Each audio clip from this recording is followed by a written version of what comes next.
much. Thank you so much. Thank you so much. So I was expecting a podium or something like that to hold this mic, but I'm gonna work with it, so just bear with me. I just wanted to run over a few thoughts before I really get into my poem.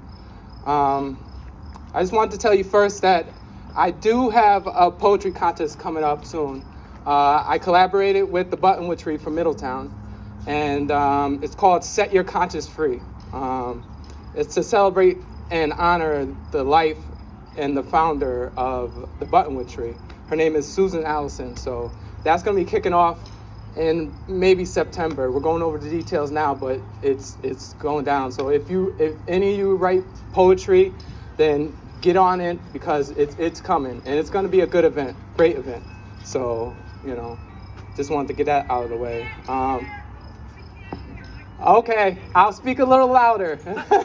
Ice cream truck. Oh, the ice cream truck is coming right on time. And he took down our sign. One thing is, so I wouldn't have been able to hit this stage if I haven't became a personal trainer. I was working at a warehouse, and public speaking wasn't the thing. I didn't really deal with people, so I became a personal trainer. I started running boot camps, and I was able to get out there and really be able to speak publicly to people. That really changed everything. That's what led up to this, to finally actually speak one of my poems to people. So this is my first time actually doing a poem for any audience. So this is kind of like breaking my ice. You're doing great. My daughter, she has been a great support system this whole year. It's been a crazy year. I was laid off last year. I didn't know what to do. I became a personal trainer, became a poet.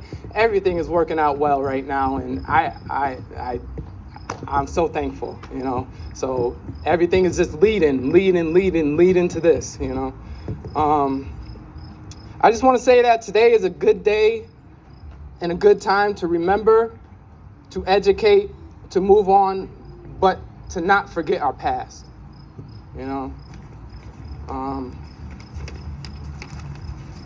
I believe that white, black, and any spirit in between equals the human spirit.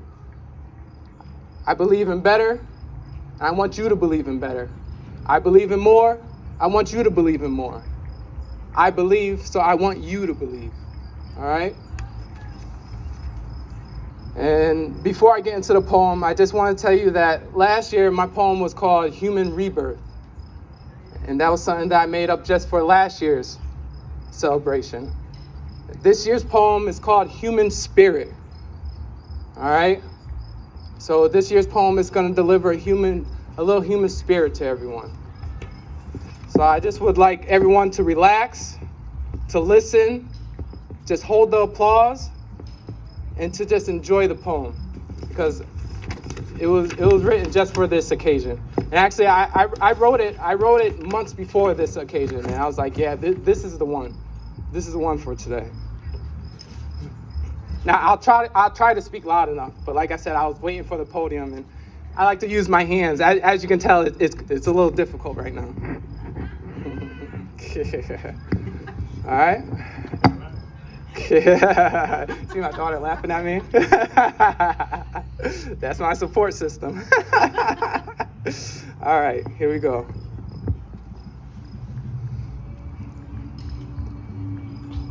Oh, got the music in the background too. Yeah. All right. What is it I did? I've been a contributing citizen since I was a kid.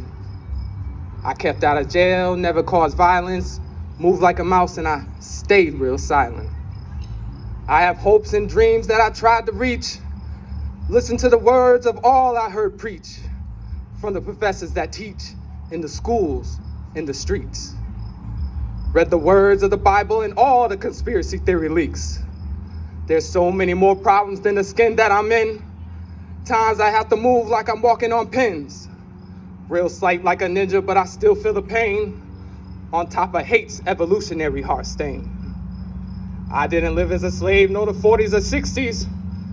I watched videos that hurt my soul forever they have changed me. History's past has taught us to survive. Persistence has taught us how to thrive.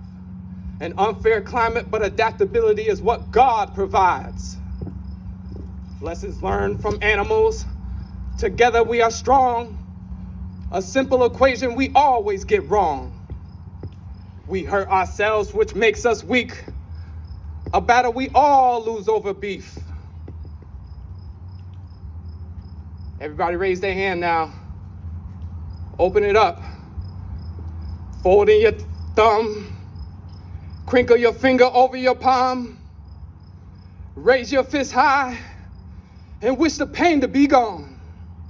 From the soul, with tears in your eyes, feel the horrible past of your ancestors to the sky. Let it go, free, and let be. Injustices, brutalities throughout all history.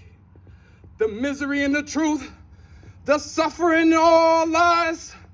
Is peace really real, or is the word gonna die? Today, together, let's try. Now open your hand and feel the love, and let's all keep peace alive. I said, feel the love, open your hand, and let's all keep peace alive. Thank you very much.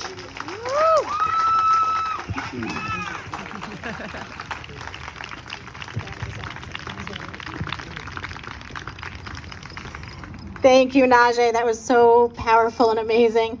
Najee is always incredible whenever he performs.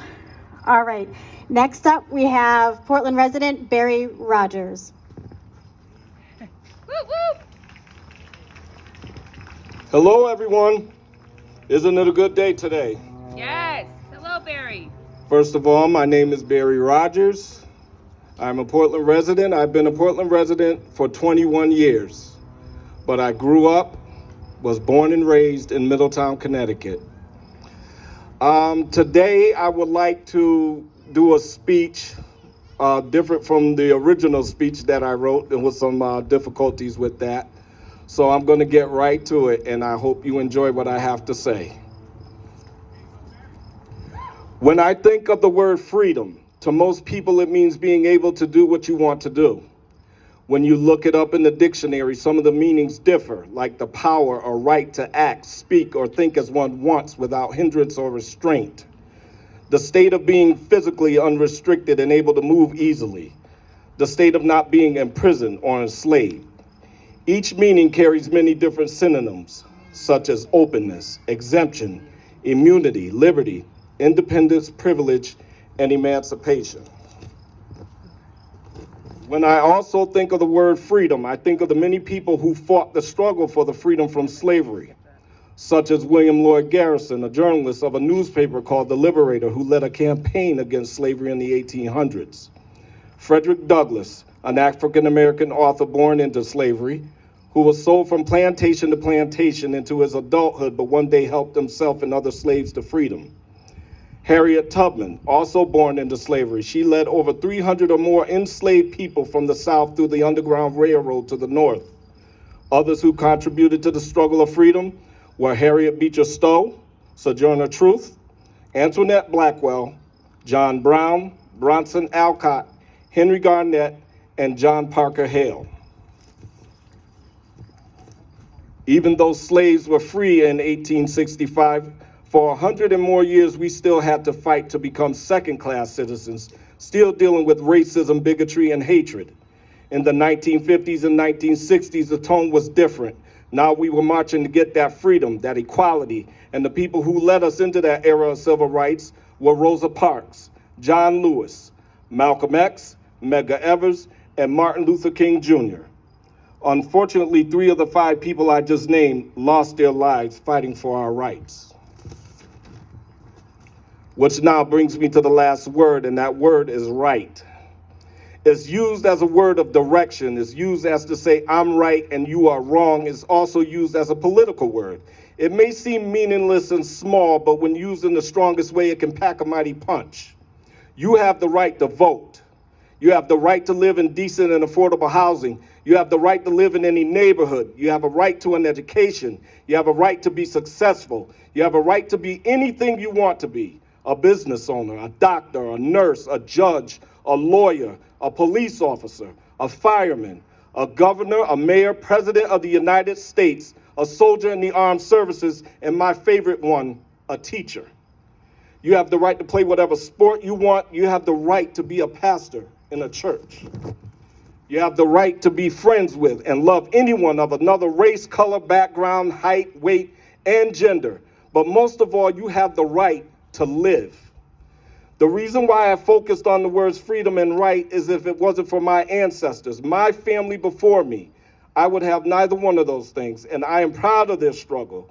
I am thankful for the knowledge and the wisdom that was passed down to me and which I pass on to my sons, my nephew, and my younger cousins. On this day, June 19th, 2021, what I would like to see in this country, in this world, is those people whose hearts and minds that are filled with hatred and anger will now be filled with an abundance of friendship and love. June 19th is now a federal holiday, everybody. Happy Juneteenth. God bless you.